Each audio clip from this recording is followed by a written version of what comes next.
Shipments की shipments Europe से इस समय चांदी के बार्स और ब्रिक्स भर भर के चाइना जा रही है। तो चाइना बहुत चालाकी, चाइना जो भी काम करता है चुपचाप करता है।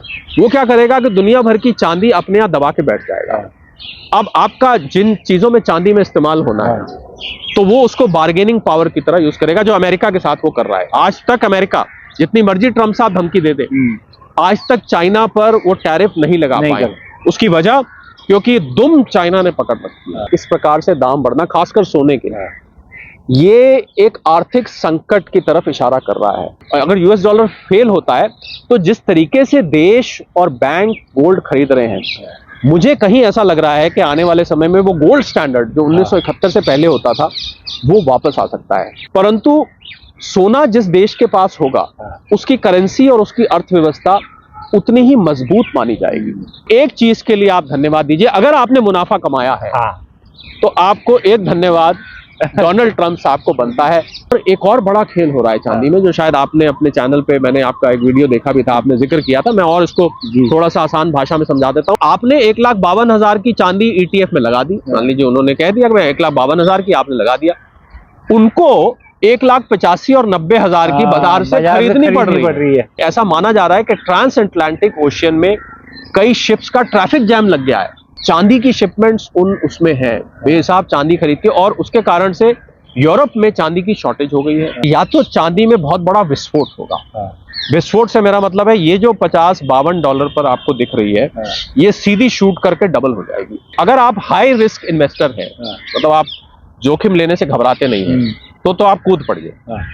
हो सकता है आपका पैसा कुछ महीने में डबल हो जाए, कुछ महीने में, कुछ हफ्ते में, कुछ पता नहीं कब, या फिर एकदम डूब भी सकता है। तो ETF अगर खुला भी है तो भी मैं आपको ये सलाह दूंगा कि आप चांदी इस बार हार्ड फॉर्म में लीजिए, क्योंकि जो मैंने आपको बात बताई इसके आधार पर चांदी में बहुत बड़ी शॉर्टेज खड़ी होने वाली है। अगर आपको रिस्क कम लेना है तो आप फिर गोल्ड पे आ जाइए, गोल्ड पे, क्योंकि गोल्ड में अगर करेक्शन आई तो इतनी गहरी करेक्शन नहीं आएगी जितनी सिल्वर में एकदम विस्फोट हो सकता है या एकदम नीचे जा सकता है। चीन में आप कभी जाएं, वहां देखें कितनी चांदी इकट्ठी हो गई है। अगर आज वो ये काम कर रहा है, और आज जब मैंने ये खबर आपके फॉलोअर्स, व्यूअर्स और सब्सक्राइबर्स को दी है, तो क्यों ना भारत को भी यही काम करना चाहिए। अगर कहीं वर्ल्ड वॉर 3 की आहट सुनाई देती है तो ये सोना और चांदी और ऊपर जाने की उम्मीद है।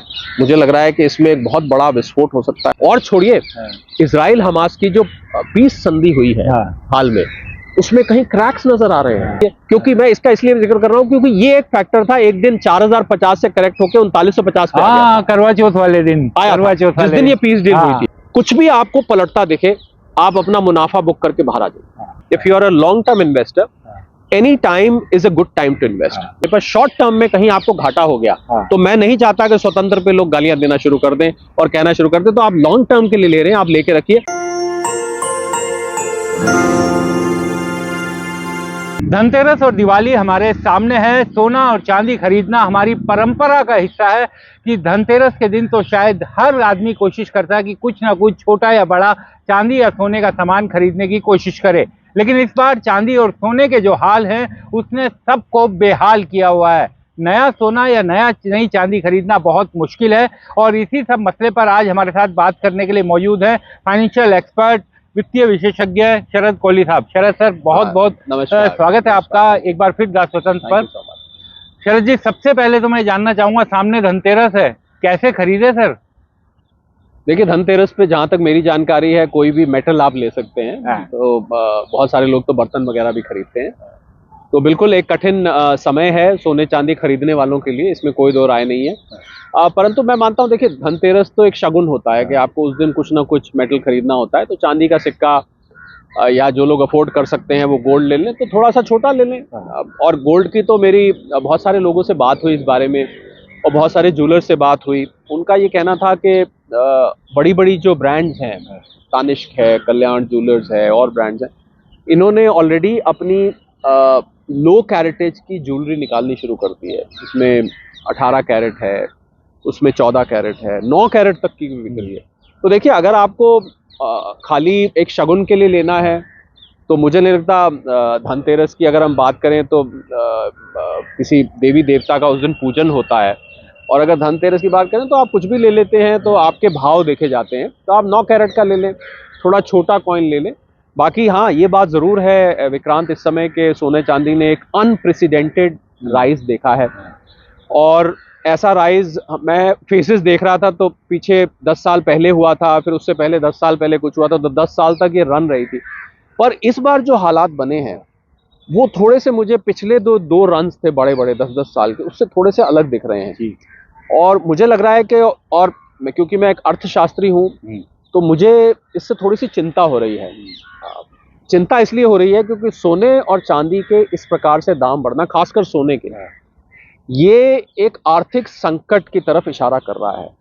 क्योंकि जब आप सोना इतना जबरदस्त तरीके से खरीदा जा रहा है, और मैं ये बता दूं आपको कि हमारे आपके खरीदने से, हमने तो आपने खरीदा है नहीं खरीदा मैं नहीं जानता, पर ये जो बड़े प्लेयर्स हैं ये इसको खरीद रहे हैं। उन बड़े प्लेयर्स में मैं बैंकों को मानता हूँ, सेंट्रल बैंक्स को मानता हूँ। उन बड़े प्लेयर्स में मैं उन देशों को भी मानता हूँ जिन्होंने यूएस की ट्रेजरी में निवेश किया हुआ था। शायद सब लोग इसको ना जानते हो कि अमेरिका को फाइनेंशियल सेंटर दुनिया का माना जाता है। दुनिया के बड़े बड़े देश, मतलब trillions and trillions of dollars देशों ने अमेरिका की ट्रेजरी में इन्वेस्ट किया हुआ है। और $1 ट्रिलियन 89 लाख करोड़ रुपए होता है। तो बेतहाशा इन्वेस्ट, क्योंकि उसको सेफ माना जाता था। अब जब से डोनाल्ड ट्रंप साहब आए हैं, उन्होंने थोड़ा फेड के ऊपर, आपको याद होगा फेड चेयरमैन है जेरोम पावेल, उनके ऊपर कमेंट किया, तो देशों को लगने लगा कि ये तो फेडरल फंक्शन में, यानी कि अमेरिकन फेडरल रिजर्व के फंक्शन में दखल दे रहे हैं। तो और ट्रेजरी सारी फेड मैनेज करता है, तो उन्होंने पैसा निकालना चाहिए। ऊपर से इन्होंने जो सारा टैरिफ का मुहिम चलाई सारी दुनिया पर, और अब चाइना और अमेरिका का जो ट्रेड वॉर है वो मुझे लगता है खतरनाक होता जा रहा है। क्योंकि ये एक ऐसी लड़ाई नहीं है जिसमें मिसाइल चलती हैं, रॉकेट चलते हैं, ड्रोन्स चलते हैं या कोई और वेपन्स चलते हैं, परंतु फिर भी ये लड़ाई बहुत खतरनाक है। क्योंकि एक $30 ट्रिलियन की अर्थव्यवस्था है, एक लगभग $20 ट्रिलियन की अर्थव्यवस्था। तो आप समझते हैं जब दो बड़े बड़े जाइंट्स लगने लग जाएं तो एक बहुत बड़ा संकट खड़ा हो सकता है। तो उसके कारण से ये जो बेतहाशा सोना खरीदा जा रहा है, तो इसमें अब मैं जिस मुद्दे पर आपका ध्यान लाना चाह रहा था कि डॉलर, जिसकी दादागिरी आज तक दुनिया में चलती थी, 1971 रिचर्ड निक्सन साहब प्रेसिडेंट होते थे, उससे पहले गोल्ड स्टैंडर्ड हुआ करता था, सोने के आधार पर आपकी करेंसी मापी जाती थी। अब निक्सन साहब ने डॉलर की दादागिरी तब से शुरू हुई 1971 के बाद और आज तक चलती है। तो अगर ये डॉलर की दादागिरी समाप्त हो जाती है, तो मैं ये सोच रहा था, क्योंकि हम लोग दुनिया भर की इकोनॉमी को, ट्रेड को, उधार लेन देन को हम लोग ट्रैक करते हैं, और करीब करीब 80 से 90% दुनिया का व्यापार जो होता है, यानी कि मैंने किसी देश में कुछ बेचा, आपने कुछ बेचा, वो यूएस डॉलर में होता है। बाकी करेंसीज भी हैं पर यूएस डॉलर एक अंतर। तो अगर ये करेंसी नहीं रही तो फिर लोग ये व्यापार कैसे करेंगे? मतलब मैंने अगर यहाँ से सामान कुछ मंगाना है, मैं कौन सी करेंसी की बात करूंगा? करेंसीज है, रुपया है, आपने अमेरिका यूके से मंगाना है पाउंड है, आपने स्विट्जरलैंड से मंगाना है स्विस फ्रैंक है, जापान से, पर एक कोई करेंसी ऐसी होती है जो दुनिया भर में मान्य होती है। तो वो मुझे लग रहा है वो जगह गोल्ड ले सकता है। अब किसी ने मेरे से ये सवाल कर दिया कि क्या गोल्ड करेंसी बन जाएगा? मैंने कहा ये तो हो नहीं सकता कि आप ब्रेड और दूध लेने जाएं और ये लो भाई सोने की एक गिन्नी ले लो, ऐसा नहीं होगा। परंतु सोना जिस देश के पास होगा उसकी करेंसी और उसकी अर्थव्यवस्था उतनी ही मजबूत मानी जाएगी। ये इसमें ध्यान देने वाली बात है। तो अगर यूएस डॉलर फेल होता है तो जिस तरीके से देश और बैंक गोल्ड खरीद रहे हैं, मुझे कहीं ऐसा लग रहा है कि आने वाले समय में वो गोल्ड स्टैंडर्ड जो 1971 से पहले होता था वो वापस आ सकता है। और वो वापस आया तो ये इस बात का भी सूचक है कि दुनिया में एक आर्थिक संकट आ सकता है, क्योंकि जो अमेरिका का दबदबा है जैसे ही वो खत्म होगा, और ये जो बैंकों का खरीदना, दूसरा ये कारण बता रहा हूं कि बैंक और ये खरीद रहे हैं, तो ये एक आर्थिक संकट की तरफ इशारा कर रहा है। तो एक ग्लोबल रिसेशन आ सकता है। ये सोने चांदी के दाम बढ़ रहे हैं। पहली बात तो मैं ये कहना चाहूंगा विक्रांत के आपके जो भी सब्सक्राइबर्स, फॉलोअर्स और व्यूअर्स हैं, जिन्होंने सोना पहले लेके रखा हुआ था, जिन्होंने 1 साल पहले खरीदा था, 2 साल पहले खरीदा था, छोड़िए 1 महीना पहले खरीदा था, उनको आज अगर मुनाफा हुआ है तो डोनाल्ड ट्रंप साहब जैसे भी हैं, जो भी वो हरकत करते हैं, जो भी वो बयान देते हैं, टैरिफ लगाए, H1B वीजा पे फी लगा दी, ऐसी जो अजीब और गरीब हरकतें वो कर रहे हैं, पर एक चीज के लिए आप धन्यवाद दीजिए। अगर आपने मुनाफा कमाया है तो आपको एक धन्यवाद डोनाल्ड ट्रंप साहब को बनता है, क्योंकि काफी हद तक डोनाल्ड ट्रंप साहब जो है इसके लिए जिम्मेवार हैं, जो आर्थिक अनिश्चितता का माहौल पैदा हो गया है। ये सोने और चांदी को ऊपर लेके जा रहा है। कहाँ ये रेलगाड़ी रुकेगी अभी कुछ नहीं कहा जा सकता। अब मेरा अपना एनालिसिस ये कहता है, हालांकि मैं सोने और चांदी पे भविष्यवाणी करने से हिचकिचाता हूँ, क्योंकि इसके पीछे ना कोई बैलेंस शीट नहीं होती है, कोई ऐसे फंडामेंटल्स नहीं होते जो कि आपको एक कंपनी के रिजल्ट्स बताएं, तो इसलिए मैं हिचकिचाता हूँ। पर अभी मुझे लग रहा है कि $5,000 इस समय जब हम बात कर रहे हैं तो 4230 और $50 के बीच में घूम रहा है, 4220 और 40 के। मुझे लगता है $5,000 भी अगर पहुंचता है तो मुझे बहुत हैरानी होगी। यानी कि अगर हम रुपए में बात करें तो 1.5 लाख करोड़ का जो है 1.5 लाख रुपए का आंकड़ा ये छू सकता है, और हम को बहुत दूर नहीं है उससे। 1,32,000 1,33,000 तो हम इस समय जब बात कर रहे हैं तो आपको वैसे ही मिल रहा है। और चांदी में तो विक्रांत एक नया ही किस्सा चल रहा है। चांदी क्योंकि इंडस्ट्रियल यूज होती है, सोलर पैनल्स में यूज होती है, बहुत सारे इलेक्ट्रॉनिक इक्विपमेंट में यूज होती है, तो चाइना ने, आपको पता होगा कि रेयर अर्थ मिनरल्स का 60% कंट्रोल चाइना के पास है, 60%। और यही नहीं, इनकी ये जो रेयर अर्थ मिनरल्स होते हैं जमीन में से निकलते हैं, इनका भंडार होते हैं, इनको इकट्ठा किया है, इसकी जो प्रोसेसिंग है वो बहुत पेनफुल प्रोसेस है और बहुत ही पॉइजनस है। मतलब आप जब इन मिनरल्स को प्रोसेस करते हैं, इस्तेमाल के लिए तैयार करते हैं, तो ये बहुत एफ्लुएंट इसमें से निकलता है, इसमें से ऐसी चीज निकलती है जो कि आपके लिए हानिकारक है। 92% उस प्रोसेसिंग का हिस्सा चीन ने अपने नाम कर रखा है। अच्छा, तो आप समझ लीजिए। और ये रेयर अर्थ मिनरल्स मिसाइल्स में इस्तेमाल होते हैं, रॉकेट्स में इस्तेमाल होते हैं, इलेक्ट्रॉनिक में इस्तेमाल होते हैं, ईवीज में इस्तेमाल होते हैं, इतनी जगह इस्तेमाल होते हैं। चांदी से भी ज्यादा ये इस्तेमाल किए जाते हैं, करीब 17-18 निकल है, कोबाल्ट है, बहुत सारे रेयर अर्थ मिनरल्स हैं। तो चीन ने एक नया खेल अभी मेरे सामने आया जब हम वैश्विक अर्थव्यवस्था की गहराई में गए, कि $52 पर अगर इस समय चांदी है प्रति आउंस MCX पर, कॉमेक्स पर, तो चीन ने क्या किया कि इसको $60 पर ऑफर करना शुरू कर दिया। यानी कि $60 इसके खरीदने में तैयार हो गया। तो आप समझ सकते हैं, अगर मैं लंदन बुलियन मार्केट, जो कि एक समय में अपने किस्म की बहुत बड़ी मार्केट मानी जाती थी, हब माना जाता था, तो लंदन बुलियन मार्केट में कोई चीन से वो संपर्क में रहते हैं। अब अगर मैंने क्या करना है कि मैं $52 का वहां से खरीदूं 1 आउंस, और मैं उठा के $60 का मैं वहां बेच दूं। अब आप इसको, ये तो आउंस है जो 32 ग्राम के आसपास का होता है, इसको आप 100 ग्राम बनाइए, आधा किलो बनाइए, तो कितनी बड़ी। तो शिपमेंट्स की शिपमेंट्स यूरोप से इस समय चांदी के बार्स और ब्रिक्स भर भर के चाइना जा रही हैं। अब सवाल ये उठता है कि चाइना ने महंगी दरों पर क्यों? तो चाइना बहुत चालाकी, चाइना जो भी काम करता है चुपचाप करता है। वो क्या करेगा कि दुनिया भर की चांदी अपने यहाँ दबा के बैठ जाएगा। अब आपका जिन चीजों में चांदी में इस्तेमाल होना है, तो वो उसको बार्गेनिंग पावर की तरह यूज करेगा, जो अमेरिका के साथ वो कर रहा है। आज तक अमेरिका, जितनी मर्जी ट्रम्प साहब धमकी दे दे, आज तक चाइना पर वो टैरिफ नहीं लगा पाए। उसकी वजह, क्योंकि दुम चाइना ने पकड़ रखी है, वो चुपचाप ये काम कर रहा है, और इस वजह से चांदी की शॉर्टेज हो रही है। और चांदी बेहिसाब, क्योंकि चांदी मिल ही नहीं रही है। आप कहीं भी जाइए, किसी ज्वेलर के पास जाइए, चांदी के सप्लायर के पास जाइए, वो कहेगा साहब 15-20 दिन में दे देंगे, प्रीमियम दे के जाइए। और एक और बड़ा खेल हो रहा है चांदी में, जो शायद आपने अपने चैनल पे, मैंने आपका एक वीडियो देखा भी था, आपने जिक्र किया था, मैं और इसको थोड़ा सा आसान भाषा में समझा देता हूँ। अगर 1,52,000 पर MCX में आपको चांदी मिल रही है, तो आप जब इसको सराफा बाजार में लेने जाते हैं, तो ये चांदी 1,90,95,000 की मिल रही है। और उसमें भी कह रहे हैं आपको 15 दिन 20 दिन बाद इंतजार करना पड़ेगा, आप बुक करके जाइए। तो अब सवाल ये उठ रहा है कि जो लोग चांदी के ETFs में निवेश कर रहे थे, तो मुझे टाटा म्यूचुअल फंड का मैं उदाहरण लेता हूँ, उन्होंने चांदी के निवेश बंद कर दिया। अच्छा, क्योंकि ETF में जब भी कोई व्यक्ति पैसा लगाता है, तो उस म्यूचुअल फंड कंपनी को, जिसको हम AMC कहते हैं, उसको उतना ही चांदी या सोना बैकअप अपने पास रखना पड़ता है।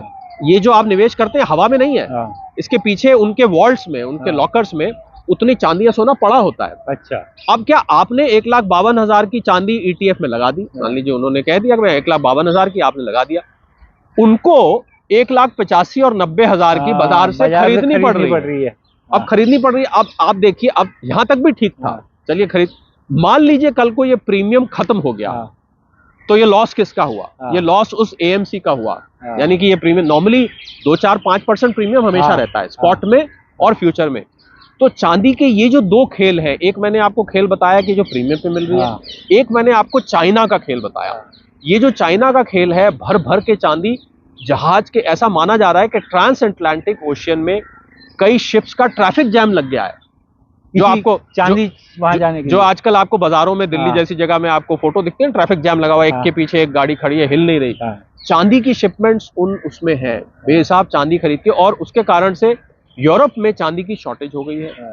अमेरिका से तो नहीं मंगा रहे, क्योंकि अमेरिका में तो चाइना के प्रति जो रवैया है वो आप जानते हैं, पर यूरोप, क्योंकि लंदन बुनियन मार्केट यूरोप के इलाके में है, यूके में है, हालांकि यूरोप का हिस्सा वो नहीं है, पर यूके पर मैं उस इलाके को यूरोप बोल रहा हूँ, तो सारा का सारा चांदी वहां जा रहा है। तो मुझे लग रहा है चांदी में दो बातें होंगी। अब काम की बात मैं बताता हूँ जी। अब आप कहेंगे ये सारी कहानी सुनाई भैया, कहना क्या चाहते हो? आपके जो कई बार व्यूअर्स होते हैं वो ऐसा कह रहे भैया क्या कहना चाह रहे हो, बताओ तो सही ना यार, क्या पका रहे हो, ये कर रहे हो। तो मैं मेन बात जो आपको बताना चाहता था कि या तो चांदी में बहुत बड़ा विस्फोट होगा। विस्फोट से मेरा मतलब है ये जो $50-52 पर आपको दिख रही है, ये सीधी शूट करके डबल हो जाएगी। अच्छा, डबल हो सकती है, क्योंकि इंडस्ट्रियल डिमांड बनी हुई है और निवेश की डिमांड बनी हुई है, या एकदम कुछ ऐसा होगा कि ये क्रैश कर जाएगी। तो मेरी सलाह लोगों से ये है कि अगर आप, मैं अब देखिए ये सलाह मैं बिल्कुल आपकी इजाजत से दे रहा हूँ और जिम्मेवारी के साथ दे रहा हूँ। मेरी सलाह निवेशकों से ये है, लोग तो जानने में यही इंटरेस्टेड है ना कि ये बताइए हम करें क्या, सिकंदर ने पोरस से की थी लड़ाई तो मैं क्या करूं, आप ये कहानी सुना रहे हैं चाइना ने लिया, ये हुआ वो हुआ, तो मेरे को इससे क्या फर्क पड़ता है। तो अगर आप हाई रिस्क इन्वेस्टर हैं, मतलब आप जोखिम लेने से घबराते नहीं हैं, तो आप कूद पड़िए। हो सकता है आपका पैसा कुछ महीने में डबल हो जाए, कुछ महीने में, कुछ हफ्ते में, कुछ पता नहीं कब, या फिर एकदम डूब भी सकता है। पर इन्वेस्टमेंट की दुनिया में एक नियम होता है, higher the risk higher the return. तो इस रिस्क के आधार पर मैं आपको ये बता रहा हूं, अगर आप जोखिम ले सकते हैं, चांदी में कूदना चाहते हैं अभी भी, तो आप कूद जाइए। 1 लाख या 2 लाख रुपए की विक्रांत बता रहे हैं कि लोग प्रीमियम में सराफा बाजार में नहीं मिल रही है। 2 लाख रुपए की 1 किलो। और मैं ये भी सलाह दूंगा कि इस बार, पिछली बार आपने जब मेरे से बात की थी तो मैंने कहा था कि आप ETFs लीजिए। बिल्कुल। अब जब ETFs का दरवाजा ही बंद हो गया है कुछ म्यूचुअल, तो आप कैसे लीजिए। तो अब मैं आपको ETF अगर खुला भी है तो भी मैं आपको ये सलाह दूंगा कि आप चांदी इस बार हार्ड फॉर्म में लीजिए। अच्छा। अब किसी ने मेरे से कहा साहब 2 लाख रुपए की मिल रही है, मैंने 10 किलो, चलो 20 लाख है मेरे पास लगाने के लिए फॉर एग्जाम्पल, ठीक है, तो 20 लाख रुपए की मैंने चांदी ली, तो मैं 10 किलो उसको उठाए, मुझे तो कोई किसी की मदद चाहिए उसको उठाने के लिए, क्योंकि वो सिल्लियां होती है, बाहर में आता है। और आपको ये भी बताऊं कि चांदी 2 तरीके की मार्केट में होती है। एक तो आपको जो कॉइन्स दिखते हैं और बाज दिखते हैं जिसमें चमक बहुत होती है, वो शाइन कर रहे होते हैं, जो आप लक्ष्मी गणेश आप देखते होंगे। और एक चांदी होती है कच्चे फॉर्म में, रॉ फॉर्म में, वो ब्रिक चमकती नहीं है, बिल्कुल भारी डल रहती है, पर वो ठोस चांदी है। बिल्कुल, कोई नकली आपको दे रहा है तो अलग बात है, पर तो उसको उठाना, पर अगर कमाना चाहते हैं तो ये वजन भी झेल लीजिए, इसको उठा के घर के किसी कोने में सुरक्षित जगह पे इसको रख दीजिए, और फिर आप इसको खेल देखिए, क्योंकि जो मैंने आपको बात बताई इसके आधार पर चांदी में बहुत बड़ी शॉर्टेज खड़ी होने वाली है। और एक और विक्रांत इंटरेस्टिंग बात इसमें मैं आपको बताऊं सोने चांदी की, जो कि इससे हटके हम इसको बोलते हैं कैटालिटिक इफेक्ट। कैटालिटिक इफेक्ट ये है कि मार्केटिंग की दुनिया में एक नियम होता है, जो दिखता है वो बिकता है जी। आप आज सोशल मीडिया खोल के देखिए, आप स्वयं उसी दुनिया से आते हैं जी। और 10 में से 3 से 4 वीडियो आपको, वो एल्गोरिथम चलता है, आपने एक भी चांदी सोने का वीडियो देख लिया तो आपको वो चांदी सोने से भर देगा आपके न्यूज फीड को। आप देखेंगे 10 में से 4 वीडियोस आपको सोने चांदी पे दिख रहे हैं। बिल्कुल। अब हो क्या रहा है, कहीं मैं खड़ा हुआ, कहीं पार्टी में गया, अरे भाई सोने चांदी में लोग बात करते हैं ना, अपन मौसम की बात करते हैं, कहाँ खाए, कहाँ घूमने गए। आजकल बात क्या कर रहे हैं, अरे सोने चांदी में पैसा लगाया, आपने भी लगाया हुआ है। तो वो वर्ड ऑफ माउथ से जो नहीं भी निवेश करता, उसको हम कैटालिटिक इफेक्ट, वो भी आ जाता है। अच्छा, शेयर मार्केट में जो बेचारे पिछले 1 साल से तरस रहे थे कुछ रिटर्न आ जाए, निफ्टी ने सेविंग्स अकाउंट जितना इंटरेस्ट दिया, आज 1-2 दिन से तो टचवुड अच्छी चल रही है, हम वुड्स में बैठे हैं। तो पर अदरवाइज शेयर मार्केट में जो लोग पैसा लगाते थे उसको कहते हैं यार क्या तुम ये इतना शेयर सारा दिन मत्थापच्ची करते रहते हो, शेयर ढूंढते हो, गोल्ड सिल्वर में लगाओ ना, सीधा सीधा देखो क्या क्या क्या क्या हो रहा है। तो वो सारा का सारा पैसा इस समय इधर आ रहा है। तो उसको हम कैटालिटिक इफेक्ट से मेरा मतलब ये है कि जितनी ज्यादा बढ़ती है, ध्यान दीजिएगा इस पे, उतनी ही इसकी स्पीड बढ़ जाती है, क्योंकि ज्यादा लोग जुड़ते हैं, फिर वो 5 को और बताते हैं, वो 10 को और बताते हैं। तो क्या होता है, वो ये भी हो रहा है, और ये खाली भारत में नहीं हो रहा, ये दुनिया भर में हो रहा है। और डोनाल्ड ट्रंप साहब जो राष्ट्रपति हैं अमेरिका के, वो इसमें एक कैटलिस्ट का काम कर रहे हैं। अमेरिका और चाइना का ट्रेड वॉर काम कर रहा है, यूएस डॉलर का कमजोर होना, बाय द वे भारतीय रुपए के अगेंस्ट कमजोर, भारतीय रुपए के अगेंस्ट तो मजबूत हो रहा है, 88-89 रुपए घूमता रहता है, पर Swiss franc, euro, British pound और जापानीज येन, ये 4 मुख्य करेंसीज हैं, इनके खिलाफ डॉलर में 10% गिरावट आई है, जो कि 50 साल में सबसे बड़ी गिरावट है, और यहीं से सोने चांदी की खरीद बढ़ रही है।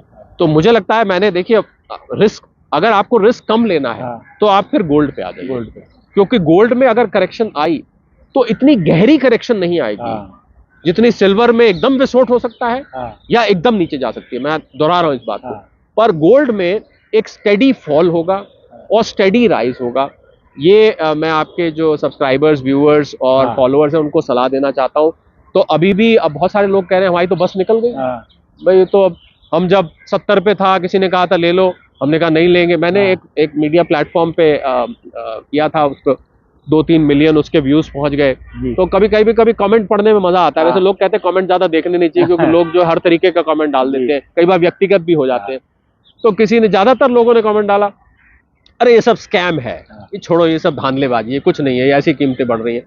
तो आपके ऐसे वीडियो का पर्पस ये होता है लोगों को एजुकेट करना। बिल्कुल। और जिन लोगों की बस निकल गई ना, मैं जो कहना चाह रहा था, वो लोग ज्यादा ट्रोल करते हैं, क्योंकि उनको 70 पे था नहीं लिया, जब 90 था नहीं लिया, 1 लाख हुआ, अरे 1 लाख सोना, अब तो लेना बनता ही नहीं है, सोना धड़ाम, सोने में मची हलचल, सोना कराएगा नुकसान। मैं टाइटल्स उस पर देखता रहता हूँ, बड़े मजेदार होते हैं। ये सोने में आई गिरावट, अब सोना गिरेगा। और मुझे, मैं याद करने की कोशिश कर रहा हूँ कितने तरीके के मैंने थंबनेल्स पढ़े हैं उस पे। पर अगर आप फंडामेंटल्स को समझते हैं, अगर आप इन चीजों को समझते हैं, मुझे इनसे कोई प्रभाव नहीं पड़ता है, क्योंकि मैं जो भी बात करूंगा आपके हित में और हमारे जो फॉलोअर्स हैं उनके हित की बात करूंगा। तो अगर आपको अभी भी बस नहीं निकली है, ये हो सकता है आप देखिए, आपके किसी रिश्तेदार ने 1 साल पहले लिया होगा 70,000 पे, तो वो तो आपको कहेगा भैया यार तुम इतनी लेट अब 1,32,000 पे खरीद रहे हो। पर बस चल रही है, चढ़ने, अगर चलती में आप चढ़ रहे हैं तो वो आगे ही जा रही है ना, मुड़ के तो नहीं आ रही है। क्या हो गया, आपने थोड़ा कम रास्ता कवर किया। तो मुझे लगता है कि सोने में स्टेडीली आपको इन्वेस्टेड रहना चाहिए, और थोड़ा थोड़ा करके करें। इसमें करेक्शन आपको बीच बीच में स्पेकुलेशन की वजह से दिखती रहती है, थोड़ा थोड़ा करके करें और निरंतर इसको करते रहें। 20 से 25% आपका जो टोटल निवेश है वो सोने चांदी में इस समय होना चाहिए, जो अभी हालात नजर आ रहे हैं। एक चीज मैं समझना चाहूंगा, जिसकी तरफ आपने इशारा किया, चाइना वाला, तो क्या भारत में भी जो शॉर्टेज है कहीं ना कहीं इसी कारण से भी हो सकता है कि चाइना इतना स्टॉक करना शुरू हो गया? क्योंकि हम इंपोर्ट करते हैं गोल्ड, तो हम 99% इंपोर्ट करते हैं। मतलब 1% सोना भारत में पैदा होता है या खानों में से निकाला जाता है, 99% बाहर से आता है। और मैं आपको एक आंकड़ा दूं, अर्थशास्त्री होने के नाते मुझे नहीं पता कितना काम का है, कल भारत का ट्रेड डेफिसिट का आंकड़ा आया, पिछले कई महीनों का है 31,000 करोड़ का ट्रेड डेफिसिट, और उसका मुख्य कारण सोने चांदी का इंपोर्ट, क्योंकि क्वांटिटी हम उतनी मंगा रहे हैं पर क्योंकि कीमत इतनी बढ़ गई है तो पैसे ज्यादा जाते हैं, तो ट्रेड डेफिसिट बढ़ता है। बिल्कुल, भारत में भी शॉर्टेज उसी कारण से है। चीन में आप कभी जाएं, वहां देखें कितनी चांदी इकट्ठी हो गई है। और मुझे तो अब ये लग रहा है विक्रांत कि अगर चीन ये काम कर रहा है, और आज जिस प्रकार, किसी जमाने में उसने रेयर अर्थ मिनरल्स में भी यही काम किया था, अगर आज वो ये काम कर रहा है, और आज जब मैंने ये खबर आपके फॉलोअर्स, व्यूअर्स और सब्सक्राइबर्स को दी है, तो क्यों ना भारत को भी यही काम करना चाहिए। आप भी चांदी मंगाइए, आप भी चांदी रखिए, अपने पास स्टोर करिए। मुझे लगता है भविष्य में अगर कहीं वर्ल्ड वॉर 3 छिड़ता है और रशिया और नेटो की जो तनातनी है इस समय, बाल्टिक स्टेट्स में, जो स्कैंडिनेविया की कंट्रीज हैं, नॉर्वे है, स्वीडन है, फिनलैंड है, डेनमार्क है, इनके बॉर्डर और यूएस बॉर्डर बहुत ज्यादा दूर नहीं है। वहां पर स्वीडन में तो विक्रांत यहाँ तक लोगों को कह दिया गया है, शायद पता नहीं, आप तो खबरों की दुनिया से आते हैं, कि अपना राशन इकट्ठा कर लीजिए 3 महीने का। तो कोई सरकार अगर अपने नागरिकों को ये बात कह रही है कि अपना राशन इकट्ठा कर लीजिए, तो इसका मतलब उस सरकार को कुछ ऐसा पता है जो हमें और आपको नहीं मालूम। तो मुझे लगता है उससे हमें क्यों लेके, अगर कहीं वर्ल्ड वॉर 3 की आहट सुनाई देती है तो ये सोना और चांदी और ऊपर जाने की उम्मीद है। मुझे लग रहा है कि इसमें एक बहुत बड़ा विस्फोट हो सकता है, बहुत ऊपर जा सकता है। तो ये आपके, अब देखिए मैं डिस्क्लेमर देके ये बोलूंगा कि हमने आपको सारी हालात बता दी। बिल्कुल। अब इन्वेस्ट करना है या नहीं करना है, ये आपकी अपनी मर्जी है। आप अपने फाइनेंशियल एडवाइजर से सलाह लीजिए, आपके जो भी आपके इर्द गिर्द एक्सपर्ट्स हैं उनसे सलाह लीजिए। ये तो विक्रांत और हम बैठ के पार्क में एक ऐसी बातचीत कर रहे हैं जो शायद आपके काम आ जाए। बिल्कुल सही बात है, और विवेक से, अपने विवेक से दर्शकों को फैसला लेना चाहिए। एक चीज जो आपने बड़ी महत्वपूर्ण की कि पिछली बार जब हम मिले थे तो आपने कहा था कि फिजिकल अगर इनकन्वीनियंट है, आप नहीं ले पा रहे हैं तो आप मत लीजिए, लेकिन अब आप इस बार आप थोड़ा जोर दे रहे हैं कि फिजिकल लीजिए, क्योंकि ऐसा बदलाव आया? क्योंकि हालात बदल गए। ये कह सकते हैं लोग ट्रोल करके कि भाई ये पहले कह रहे थे वो मत लीजिए, अब पहले तो मैं ये भी कह रहा हूँ कि डोनाल्ड ट्रंप साहब अब मोदी जी दोस्त होते थे पिछले टर्म में। बिल्कुल। किसी ने मेरे से सवाल किया विक्रांत, बड़ा मजेदार, कि मोदी जी तो अपने आप को डोनाल्ड ट्रंप का दोस्त बोलते थे, हाउडी मोदी, और अब की बार ट्रंप सरकार वो स्टेडियम में घूम के। अब ये मैंने कहा, अब देखिए किसी का दिमाग घूमते देर थोड़ी ना लगती है। मैं क्या गारंटी ले सकता हूं कि आज जो मैं कह रहा हूं 5 मिनट बाद हालात ना बदल जाएं? बिल्कुल, वो तो हालात बदल चुके हैं। और जिस प्रकार जो मैंने आपको सारा खेल बताया है उससे मुझे लग रहा है कि अब ईटीएफ में, अच्छा दूसरी बात, ईटीएफ में आप ले कहां पा रहे हैं? ले नहीं सकते। अगर ईटीएफ का दरवाजा ही बंद है तो आप कैसे उसको लेंगे? तो मुझे लग रहा है अब आप हार्ड फॉर्म में इसको लेके, और मैं तो विक्रांत एक और मजेदार बात करता हूं, जो लोग सोने चांदी पे विश्वास नहीं रखते, आपका ये वीडियो देख के, अरे आप 250 ग्राम ले लीजिए ना, 250 ग्राम लेके टेस्ट करने के लिए अपने पास लेके रख लीजिए। 250 ग्राम कितने की आई? चलिए मैं कहता हूँ 50,000 की आई, तो 50,000 की तो आप एफडी वगैरह ही बना देते हैं।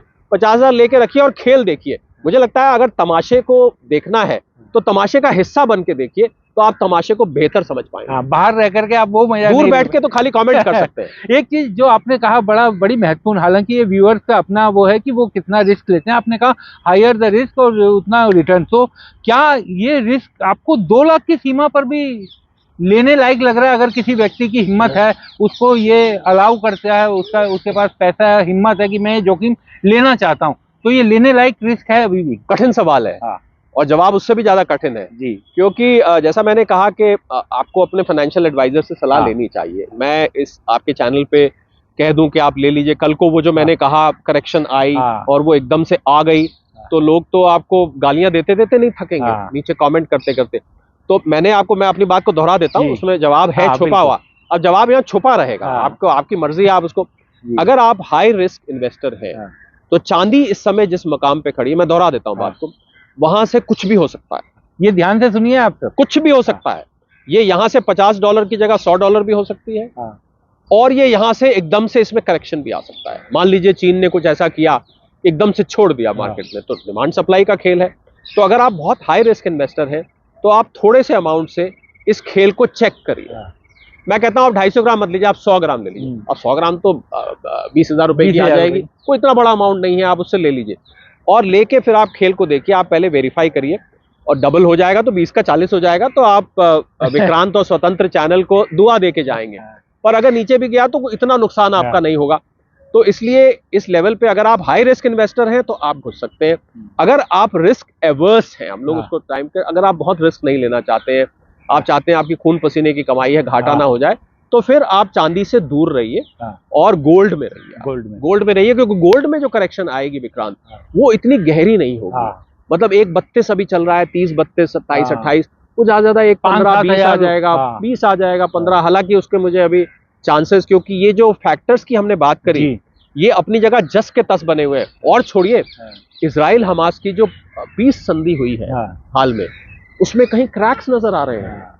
उन्होंने सारे की सारी डेड बॉडीज वापस करी, एक तो सारी नहीं करी, उसमें से 1-2 डेड बॉडीज इजराइलियों की थी ही नहीं, अपने किसी आदमी की दे दी। तो और उन्होंने एक शर्त थी कि आप अपने आप को डिसआर्म कर देंगे, आप अपने हथियार फेंक, उन्होंने हथियार भी नहीं फेंके। अब ये कितने दिन तक ये पीस संधि चलती है? क्योंकि मैं इसका इसलिए जिक्र कर रहा हूं क्योंकि ये एक फैक्टर था, एक दिन 4050 से करेक्ट होकर 3950 पे आ गया। करवा चौथ वाले दिन आया, जिस दिन ये पीस डील हुई थी। तो एक छोटा सा फैक्टर था, इतने सारे फैक्टर्स में से उसमें भी कई क्रैक्स न। तो मुझे कोई भी अभी ना ऐसे हालात, मैंने देखिए, हमने तो बड़ा अच्छा काम किया है दर्शकों के लिए, फॉलोअर्स के लिए, सब्सक्राइबर्स के लिए, व्यूअर्स के लिए। हमने क्या किया, आपको एक चेकलिस्ट दे दी है। आप इस चेकलिस्ट को, ये चेकलिस्ट उन चीजों की है जिनके कारण ये गोल्ड और सिल्वर चढ़ रहे हैं। आपको कुछ नहीं करना है, आपको मेरी भी जरूरत नहीं है, किसी एक्सपर्ट की जरूरत नहीं है। आपको बड़ा आसान तरीका बताता हूं, आप ये चेकलिस्ट कागज पे अपने सामने लगा लीजिए, देखिए, और आपको अंतर्राष्ट्रीय खबरों से अपडेटेड रहना पड़ेगा। बिल्कुल, ये तो जरूर है, ये नहीं आपके घर बैठे बैठे आपको कोई कान में बता के जाएगा। आप अपने आप को इन खबरों पे अपडेटेड रखिए।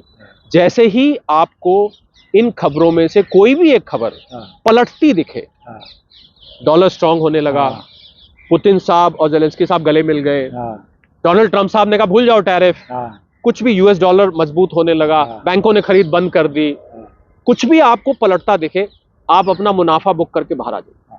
तो मैंने आपको आसान तरीका बता दिया, ना आपको एक्सपर्ट की जरूरत है, ना आपको, आप स्वयं उसको देख सकते हैं, पर इसके लिए आपको न्यूज फ्लो से अपडेटेड रहना पड़ेगा।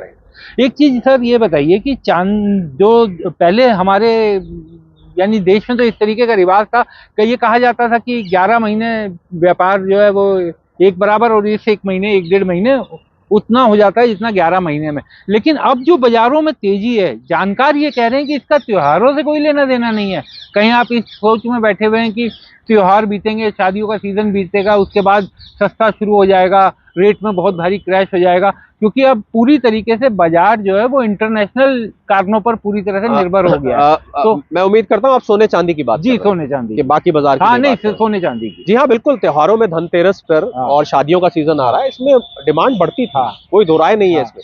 पर ये जो तेजी है ये दोनों तरीके की है। मैं कहूंगा कि 90% तो अंतरराष्ट्रीय है, 90%, 10% क्योंकि लोग खरीदते हैं धनतेरस पे, दिवाली पे एक रिवाज होता है, शगुन का सिक्के बिकते हैं, लोग लक्ष्मी गणेश की पूजा करते हैं, और घर में किसी ने अपनी पत्नी को कमिट किया होता है, अब की बार दिवाली पे तुम्हें कंगन बनवा के दूंगा, कोई कहता है आपकी दिवाली आएगी तो तुम्हें एक झुमका बनवा दूंगा, एक नाक की नथ बनवा दूंगा, कोई जो जैसी जिसकी जेब है वो उसको कमिट करते हैं अपने अपने घरों में। दिवाली का एक ऐसा मौका होता है, दिवाली पे तो कुछ लोग नया साल भी मनाते हैं, नया साल तो 10% उसकी वजह से है, पर 90% मैं मानता हूं कि अंतरराष्ट्रीय कारण से ये जो होड़ लगी हुई है इतने दिनों से, ये जो दौड़ रहा है, ये जो रेल चल रही है, उस रेल में सवार होने की, और जो कैटालिटिक इफेक्ट मैंने आपको बताया, उस कारण से अगर आपकी बात का मैं सीधा जवाब दूं तो आपने जो चाइना की बात बताई वो हमारे दर्शकों के लिए बहुत काम की भी है, और उससे समझ में भी आएगा कि आखिर ये शॉर्टेज क्यों हो रही है।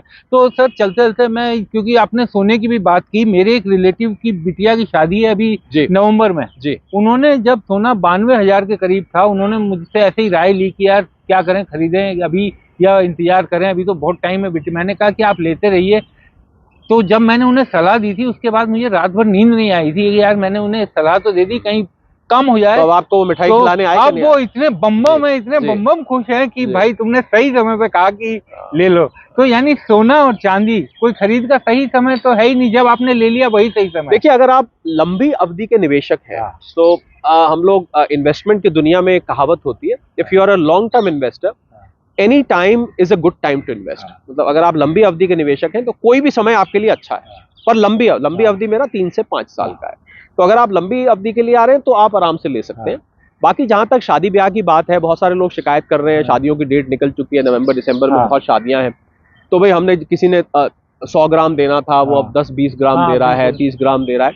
तो मुझे लग रहा है कि देखिए, आप लेते क्या, आप नॉर्मली ज्वेलरी लेते हैं ना, तो ज्वेलरी के लिए तो मैं अपनी सलाह दोहराना चाहूंगा कि आप लो कैरेटेज की ज्वेलरी, जो हमने शुरू में बात करी, आप कम कैरेटेज, देखिए एक रात पहनना होता है ज्यादातर, आजकल सड़क पे तो आप निकल ही नहीं सकते, है ना। मैं रोज वीडियो चेन स्नैचिंग के इसके दिखते, तो आप एक रात के लिए 14 कैरेट, 18 कैरेट, 9 कैरेट का लेके फोटो खिंच गई, इंस्टाग्राम की रील्स बन गई, यूट्यूब के शॉर्ट्स बन गए, उसके फेसबुक पे डाल दिया, उसके बाद आपने उतार के उसको लॉकर में ही रखना होता है। बिल्कुल। तो मुझे लगता है वो उसको, उसमें आप, अगर आप वाकई मान लीजिए आपका बजट है कि मैं इस बार 2 लाख का सोना मैंने अपनी बिटिया को देना है, बहन को देना है, किसी को, वाइफ को गिफ्ट करना है, तो आप क्या करिए कि आप जो आपकी वाइफ को, बहन को, बिटिया को, जिसको भी आप, अपनी गर्लफ्रेंड को, किसी को भी देना चाहते हैं, अपनी वाइफ किसी को देना चाहते हैं, तो आप उनको 2 लाख का देना चाहते हैं, दीजिए। उसमें क्या करिए, आप उनको बोलिए कि भाई गहने आप कम वैल्यू के ले लीजिए, बाकी के मैं आपको कॉइन खरीद के दे देता हूं। ये आप उनके काम की बात कर रहे हैं। वो कहेंगे कि भाई मुझे तो कंगन पसंद है, तो अब आपको विक्रांत का ये स्वतंत्र का वीडियो उनको दिखाना पड़ेगा ये समझाने के लिए कि भाई देखिए, आप अगर ज्वेलरी में निवेश कर रहे हैं तो उसमें मेकिंग चार्जेस जा रहे हैं, उसमें इम्प्योरिटी होती है, आपको पता है 24 कैरेट की ज्वेलरी बन नहीं सकती, तो बाकी उसमें सिल्वर मिलाया जाता है और भी मेटल मिलाए जाते हैं उसको, क्योंकि वो नहीं तो मुड़ जाएगा के लिए, वो मुड़ जाएगा, नहीं तो आप ज्वेलरी पहनेंगे मुड़। तो मुझे लगता है कि आप थोड़ा सा ज्वेलरी दे दीजिए उतना ही है, नहीं तो आपके ऊपर इल्जाम लग जाएगा, आपकी बहना का, आपकी वाइफ का, आपकी मदर सिस्टर, जिसको कि भाई तुमने तो जो है कहा था, ये तो क्या दे दिया मुझे, ये तो दीजिए, पूरा कॉइन दीजिए 24 कैरेट का, बाकी ज्वेलरी फॉर्म में। उनको बोलिए कि जब भी आपने ज्वेलरी बनवानी हो, ये मैंने जो कॉइन दिया है इसको तोड़वा के आप ज्वेलरी बनवाइएगा। और एक और दिक्कत ज्वेलर्स के सामने जो आ रही है विक्रांत, जाते जाते बता दूं आपको, कि उनको समस्या ये आ रही है कि क्योंकि महंगा हो गया है तो बिक्री नहीं हो रही है, लोग पैसा नहीं निकाल रहे। तो ज्वेलर्स स्वयं ये कह रहे हैं कि अपना पुराना गोल्ड ले आइए, उससे नई ज्वेलरी खरीदिए, हम जो इम्प्योरिटीज के कम काटेंगे, जो नॉर्मली होता था ना बहुत सारा कट जाता है, 10-10, 20-20% तक कट जाता है, हम कम काटेंगे, प्लीज आप आइए, क्योंकि कम से कम उनकी सेल तो होगी। बिल्कुल। और कैश से तो लोग खरीद ही नहीं रहे हैं, पैसे देके, क्योंकि इतना ज्यादा महंगा हो गया। तो लोगों को ये भी सलाह दी जा रही है, बल्कि एक रिपोर्ट आई अंतरराष्ट्रीय एजेंसी की, मैं नाम नहीं लूंगा यहाँ पर, कि भारत, मैंने तो 25,000 टन बताया था आपको पिछली बार, याद है, भारतीय घरों में पड़ा है, उन्होंने तो 34,000 टन कह दिया। बिल्कुल, वो 34,000 टन कह दिया। मैं उनसे पूछने लगा था, नाम नहीं लेते उनका, क्योंकि मैं किसी पे कटाक्ष नहीं कर, कि उन्होंने क्या घरों में झांक के देखा है क्या उन्होंने संदूकों में देखा है, क्या उन्होंने भगवान की फोटो के पीछे देखा है, क्या उन्होंने हरड़ की दाल के ड्रम के नीचे देखा है, क्या उन्होंने गेहूं के कनस्तर में देखा है, कहाँ जाके देखा है वो नंबर। तो ये देखिए, ये हम मानते हैं कि हर घरों में है, पर ये मेरा मानना जरूर है कि अगर 3.8 ट्रिलियन का सोना आज की कीमत पे हमारे घरों में रखा है, हमारी जीडीपी का 80-90% ये है, ये अगर बाहर आ जाता है, मुझे नहीं लगता कैसे बाहर आएगा। मुझे लगता है सरकार को कोई स्कीम निकालनी चाहिए कि अपना पुराना सोना निकाल लाइए, इंपोर्ट बच जाएगा, और हम आपको मार्केट रेट से जो चीन कर रहा है 10% फालतू दे देंगे। मुझे लग रहा है कुछ ऐसा कर दे तो सारा सोना निकल के आ जाएगा।